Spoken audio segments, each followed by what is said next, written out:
Now, we're going to start on restoring the two locomotives that I picked up at the East Islip spot meet in late June.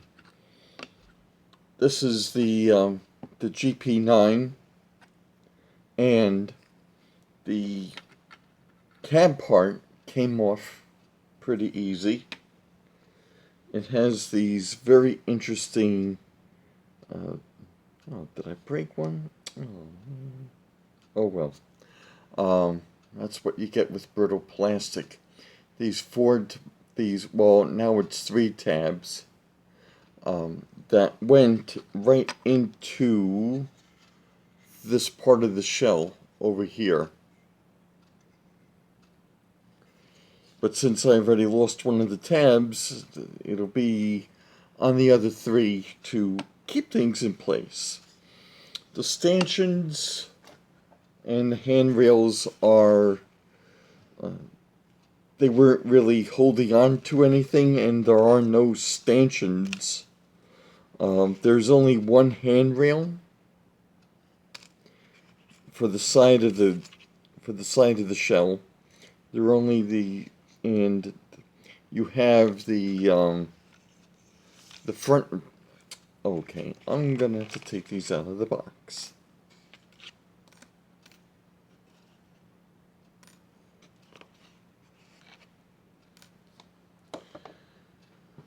So you only have one side handrail.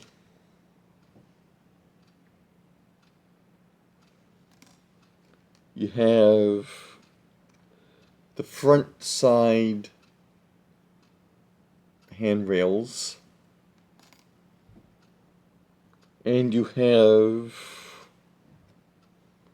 the front and rear handrails, that is. There are no stanchions. So either I can dig up some stanchions, see if I have any left, or just leave it swinging in the, just footloose and fancy free. There are no headlight lenses, so I'll see if I can dig up some in my spare parts. Horns are missing, but I could probably put in a couple of F7 horns. However, the shell is going for a bath, because this was a paint job.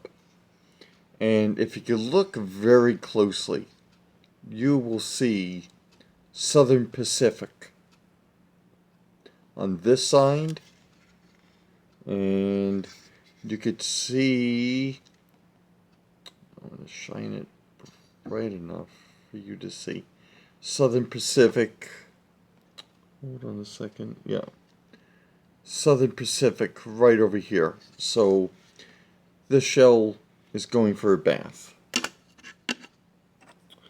As for the cab itself, this wasn't a paint over. At least I don't suspect it was. This may have been the original paint job, and I'm kind of intrigued. I might leave this untouched, but I'll just I might rattle can it. I'm not sure. Then again, I might just throw it into the bath, clean slate everything. The light bracket and the light bracket holder were detached, so I'm just going to see about getting this thing reattached to the frame. Inside the shell were these weights. Now, originally I thought to myself, why would an Athearn powered locomotive need weights? The weight of the frame itself should be enough weight in order to pull on a pretty decent consist. However, looking at the original paperwork that this thing came with, it will appear that back in the day, these things did come with weights. And that goes right into this shell, right over here. So, and these must be the original rubber bands, because these are the original weights. So, just going to put paperwork to the side, the weight to the side, the weights rather, the handrails,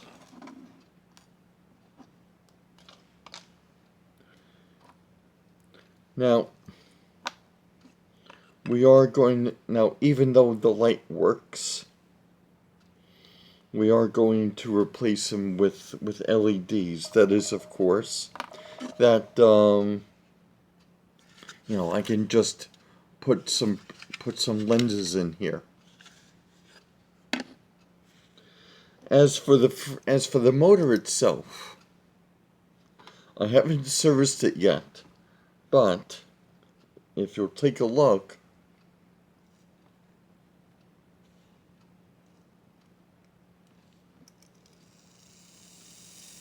the motor is in pretty decent shape. But we are going to service it. We are going to clean everything, and the gears, and the commutator. That I'll be doing off camera.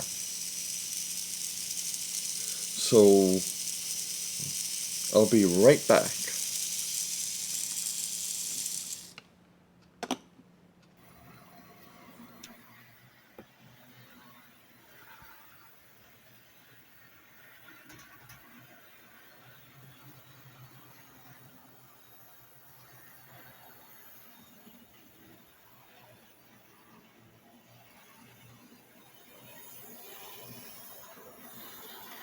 So, I got this girl rather, cleaned up. The motor, the commutator, the brushes. I got the light bracket back on after a little considerable amount of fighting. But in the end, I think I won this battle of getting the light bracket remounted. She's got front and rear LEDs. Hold on one second. And just gonna zoom in just a wee bit if this camera will let me. So I got her at 50% throttle. Current draw is pretty decent for an older locomotive, a pre-flywheel locomotive. I was thinking about trying to retrofit the motor with flywheels, but it would have involved having to mill the frame out just a wee bit to accommodate the flywheels. So I just left things as is, but 50% throttle, current draw is pretty good, and we're under 12 volts. So I'm a happy camper. So I'm just going to let the shell marinate a little bit further in my mixture, and we'll get to the shell in a little while. So we'll be right back. Alright, so here we are with the shell after taking a I would say an 18-hour bath in my secret concoction. And not only did it take off the lion's share of the blue paint that it had, that the previous owner had covered it in, it also removed the Southern Pacific decal, the Southern Pacific gray, and it left the, I guess the Black Widow striping on the front hood and the rear, the long hood end, the short hood end and the long hood end. It also removed a lot of the paint off the cab. So I'm going now, full transparency, when I was cleaning this thing off, this part came off, which would correspond to this, and of course, small pieces being small pieces, it would not cooperate with being glued, CA'd back together. So I had to fabricate something so that, you know, I could save some amount of face. So the next step would be, and don't hate me, I am going to rattle can this thing black. Hold on a second. So I'm either going to go with satin black or gloss black. Haven't made that decision yet. I might go with satin and do it over, you know, do it up real nice. And I already have the decals in mind, and what road to give it. So give me a moment. You'll see the finished product when I'm done. Or rather, give me several moments. But hang on. Okay, so we're almost wrapping up with taking care of the Athearn GP9. I've already got decals prepared, and that's going to be a little while before the reveal on that one. So while that's being taken care of, let's address the AHM Mehano GP18, of course, original box. Following the taping, do we call it taping these days? Recording of the video showing the my haul from the East Islip show. I taped up the box somewhat so that it is somewhat preserved. And just to recap on the GP18, it is in fair shape. I did notice that the part of the rear railing is missing. It is what it is.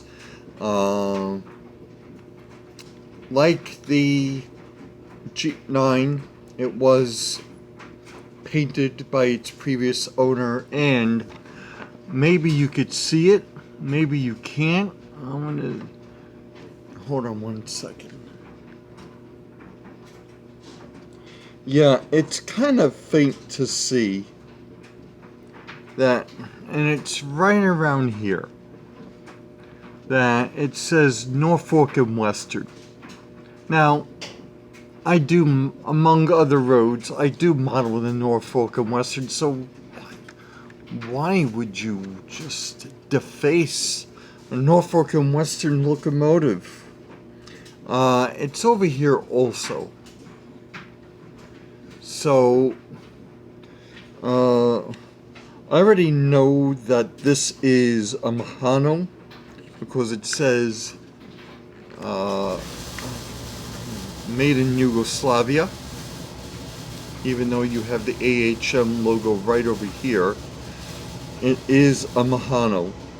So I'm just going to crack this puppy open and see what's inside. So we'll be right back. Alright, so a bit of an update before I dunk before I dunk the shell into my special concoction. So I was able to get the windshield off. The weight is out. The top is off, which enabled me to get the cab windows out. But this is where the easiness ends, because the previous owner super glued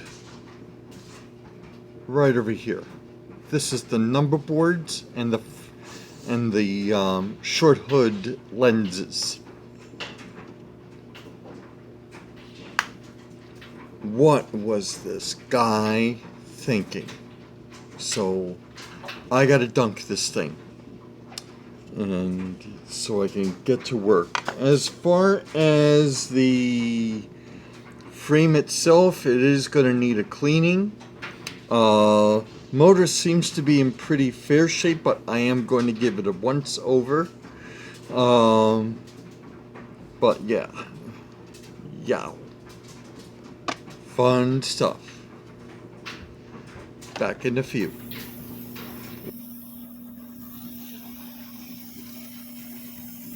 So this little fella is running pretty good, cleaned up pretty nice. The original Mehano motor is performing as expected, with no hiccups at all. The headlight, I'm not so sure.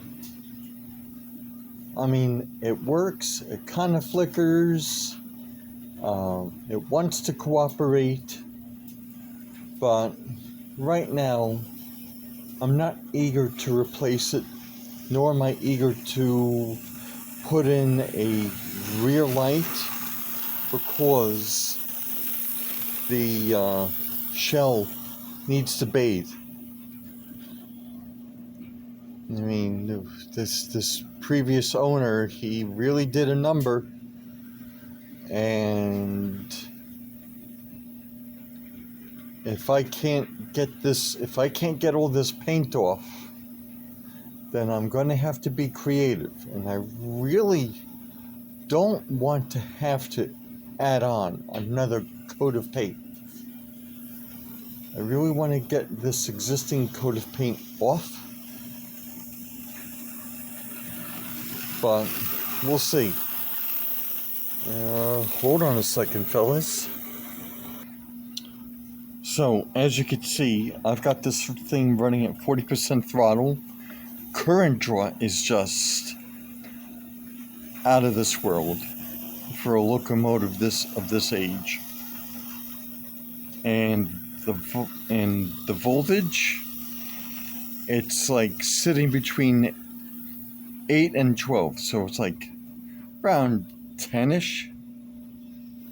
So I'm just gonna let this thing run a little while longer, and then we'll get to the shell when we'll get to the shell.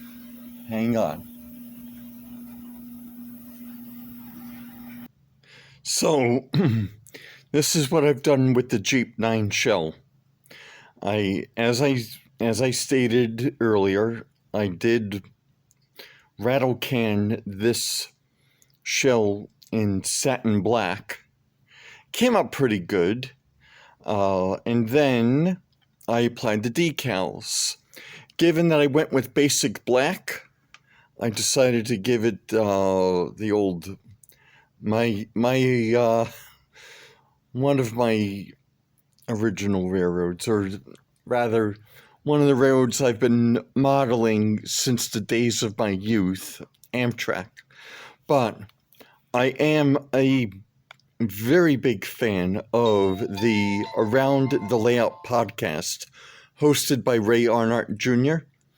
And so I know he sells the decals for the boxcars. I know there is an Around the Layout boxcar available for sale, but I had to go bigger with the locomotive.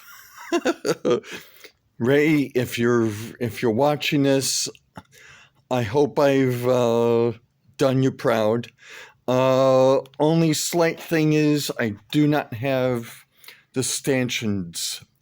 I mean, I don't have the complete railing and stanchion set for an Athearn GP9.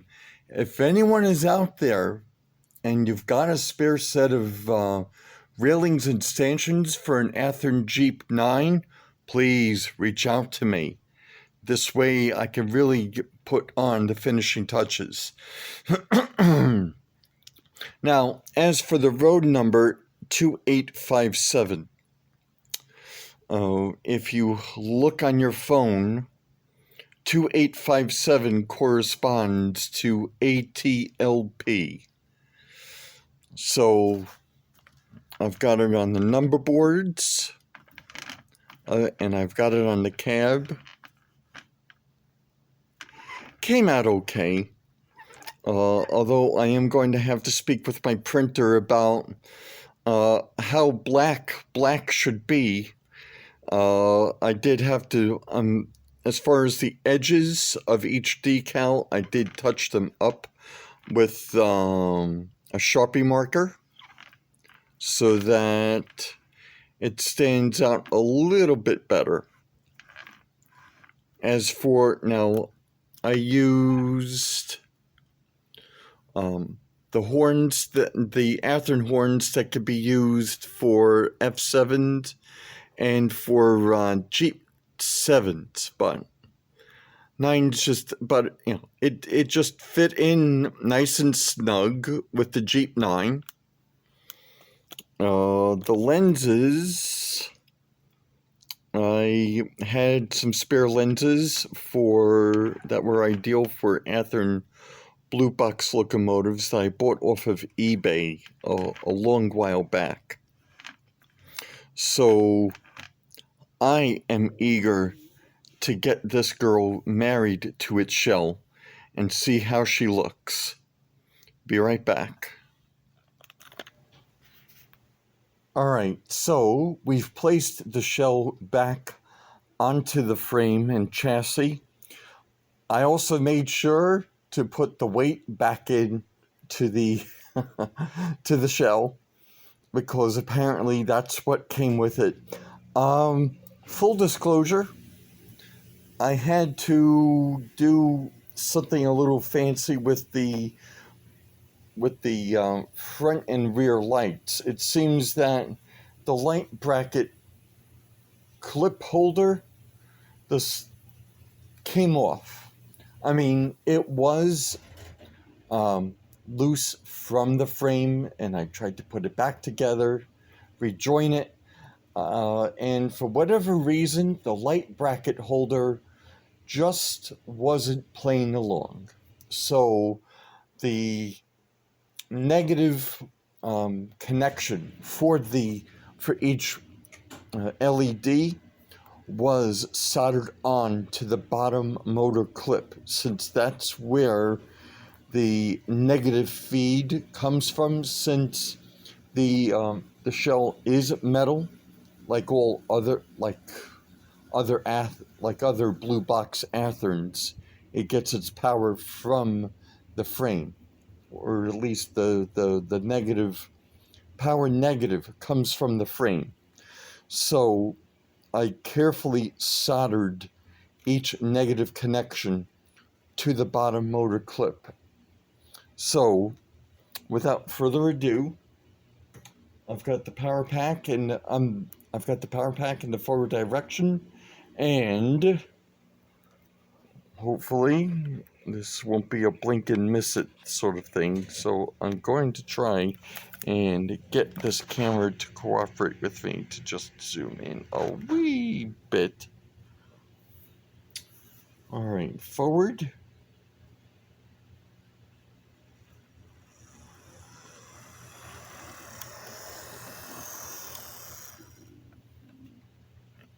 I'm going to bring it back. Maybe you missed it.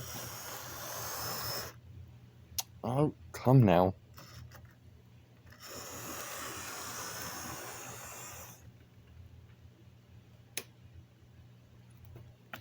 I'm going to turn the light off.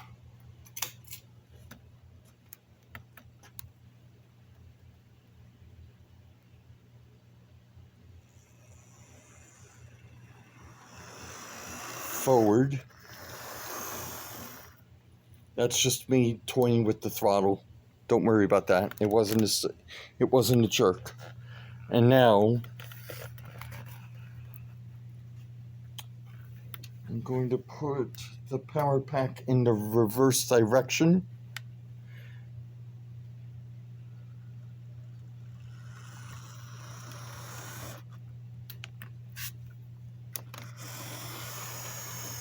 Reverse. So this is pretty good.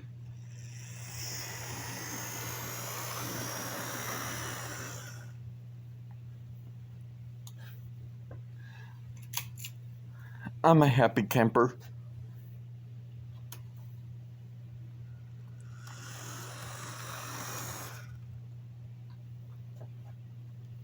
All right, so I'm going to let her run around a little bit with her shell so that everything is copacetic.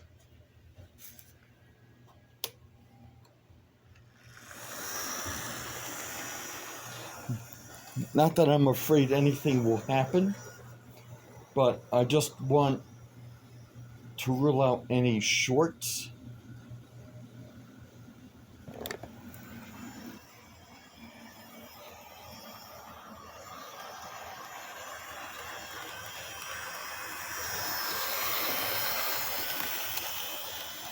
All right, it just completed its first lap.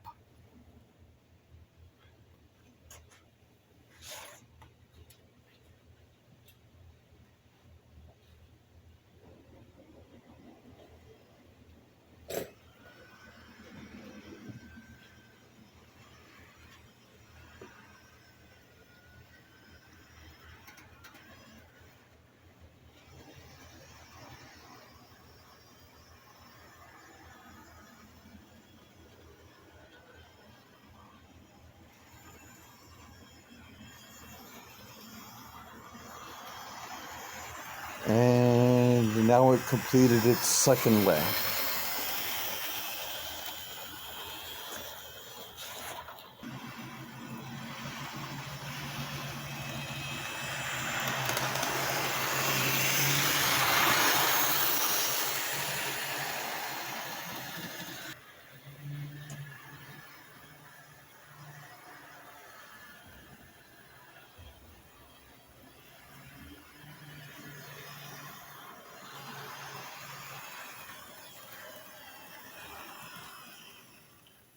All right, let's see how this girl handles a consist.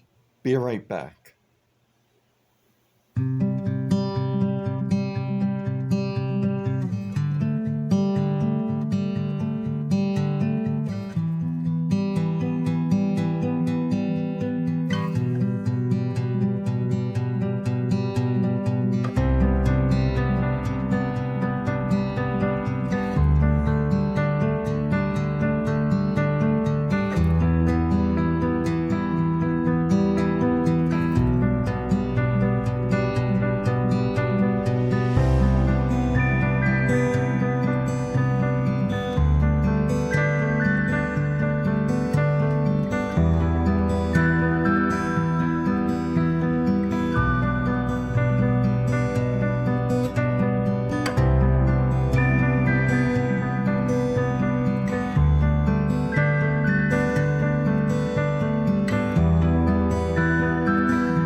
Well, I'm a happy camper.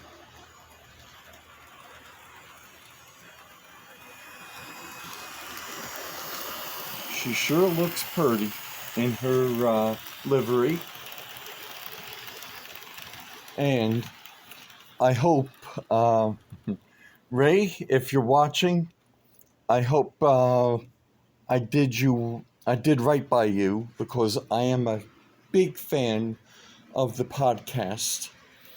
For anyone who didn't see it, it is called Around the Layout Podcast. It is hosted by Ray Arnott Jr. It's very entertaining stuff.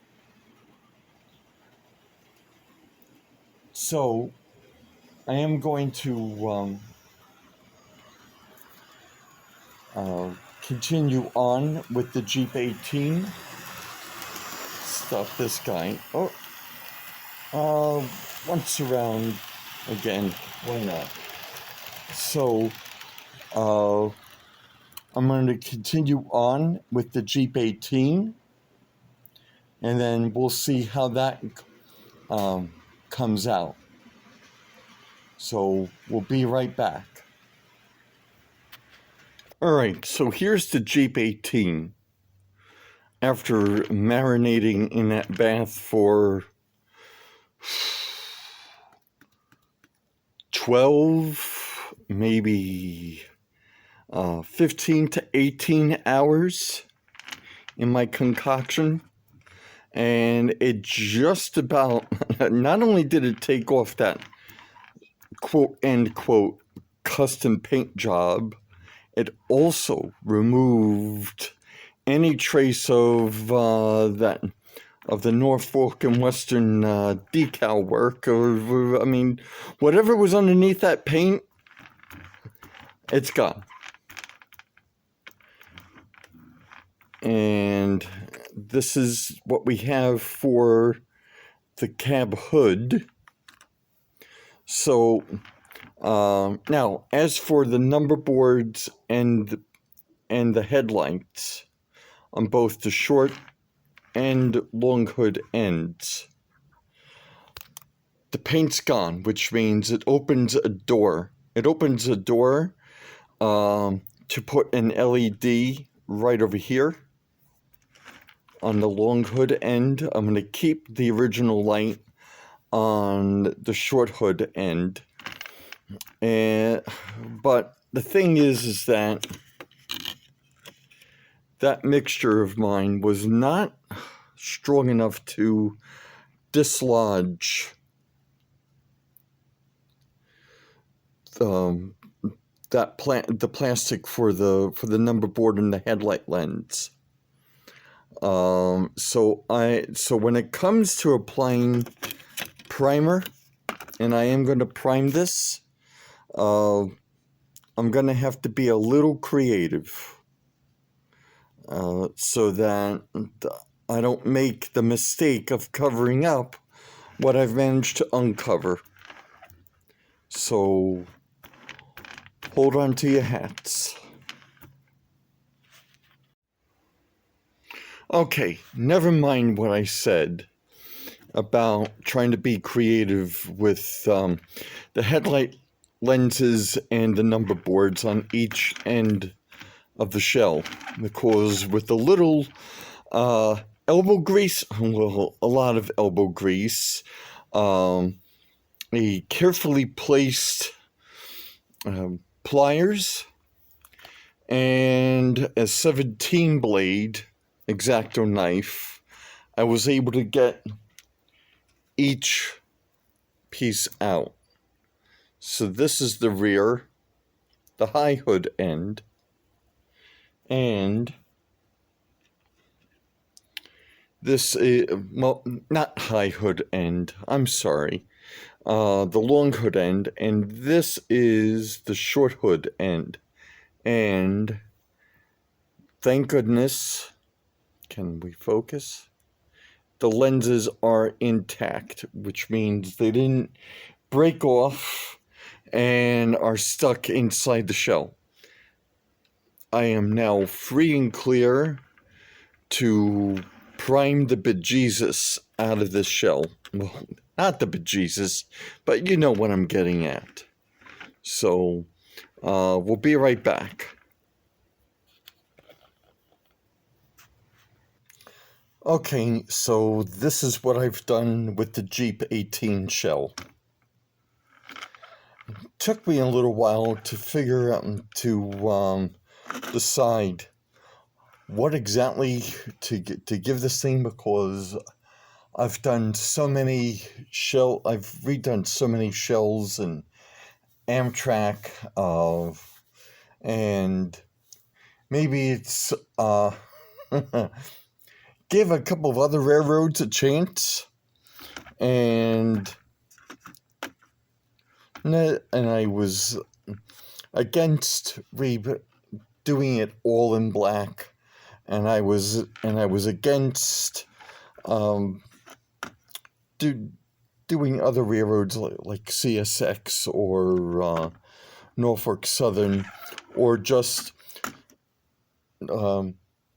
give it Norfolk Western, since the shell was originally Norfolk Western before the previous owner just went to town with the paint and just covered everything up like a building superintendent would do with an apartment before a new tenant would move in.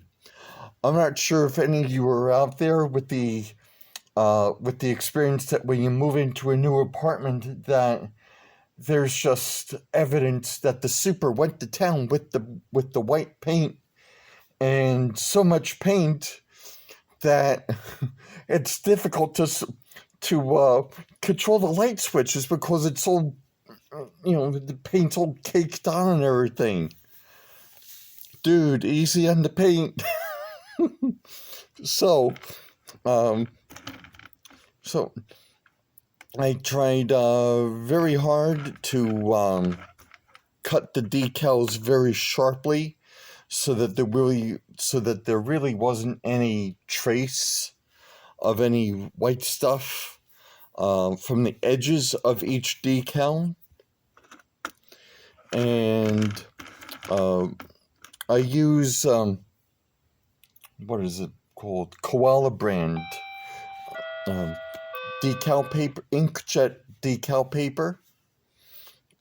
Hasn't failed me, and I use Microsoft Publisher, which pretty soon is going to be phased out, and I've got a lot of stuff saved as publisher files, so that's going to be really heartbreaking. It's going to be quite the challenge.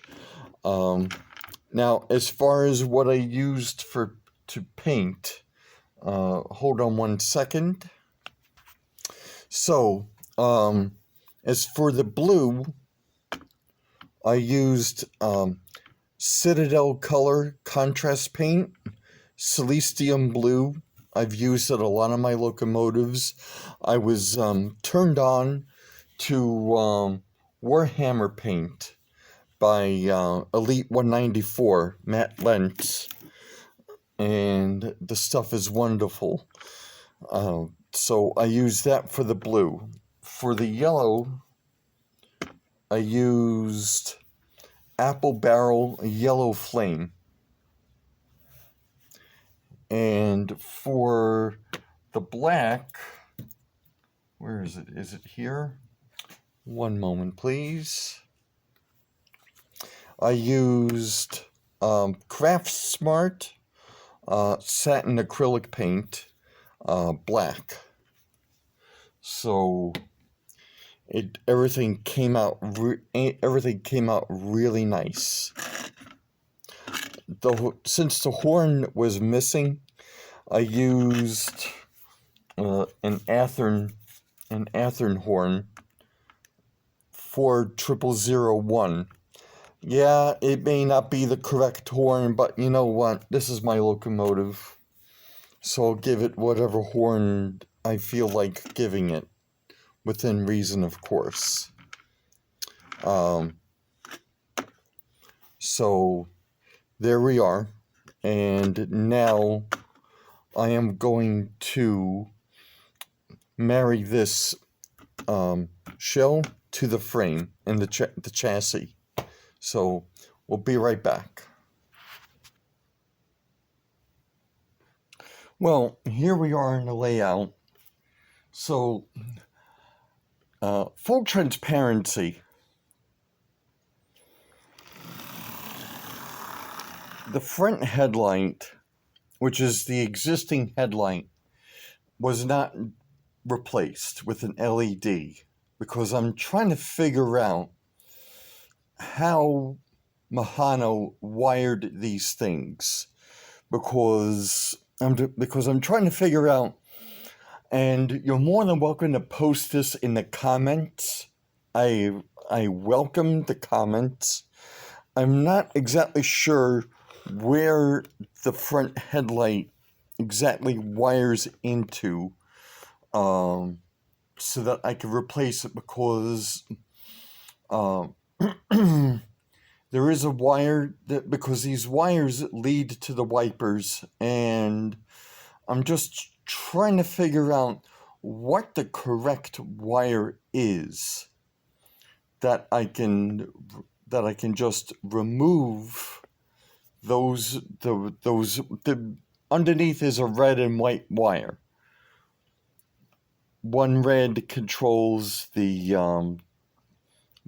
controls one side of the locomotive, and the white controls the other side of the locomotive. So I'm just trying to figure, and I believe they used red for the conductor side and white for the engineer side. So I'm just trying to figure out which wire it is that I can just replace that bulb with an LED without affecting the motor.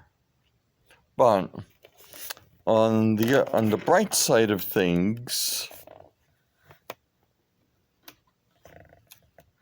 and I'm just gonna zoom a wee bit, unless if this camera doesn't want to cooperate. Yeah, good enough for the government. We do have an LED in the back. So I'm going to show it to you again. Try and close in. Will that work? Yeah, that'll work.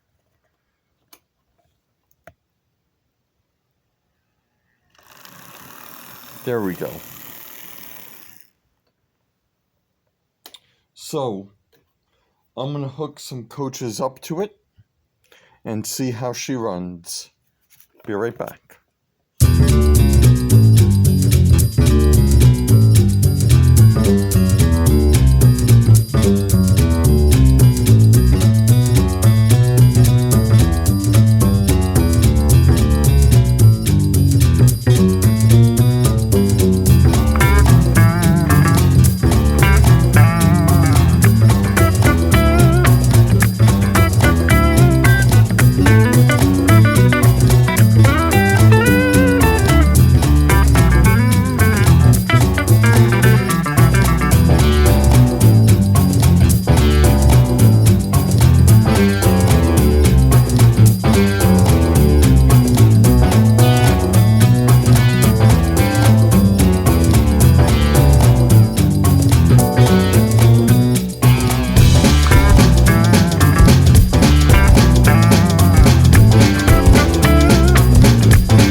Well, I'm a very happy camper.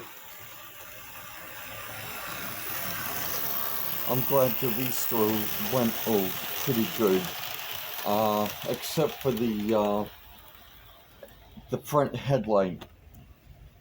So I have to give myself B+ restore, and I'm giving myself that mark because of the headlight, the front headlight, because it worked when it wanted to, and now it's not being so cooperative. So I have to figure out the wiring for the front headlight so that I can replace it with the proper LED.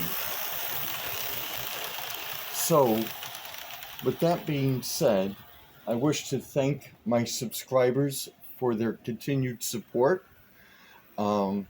Please help me get past the reach and surpass rather the 325 subscriber milestone. I'll greatly appreciate it. If you are not a subscriber, there is a link in the bottom right hand corner.